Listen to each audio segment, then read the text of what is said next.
Subscribe करें मेरे YouTube channel को और बेल आइकन को क्लिक करें ताकि आप मेरा हर वीडियो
सरस्वती हृदयधरणी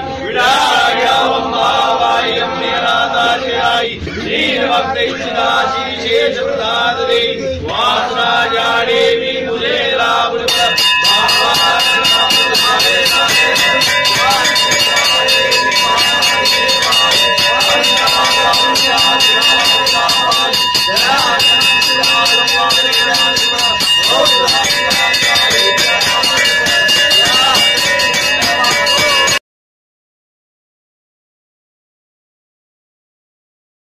तो दोस्तों घर बैठे आपको ऑनलाइन लाइव दर्शन माता का करें कैसा लगा प्लीज़ कमेंट से जरूर देना।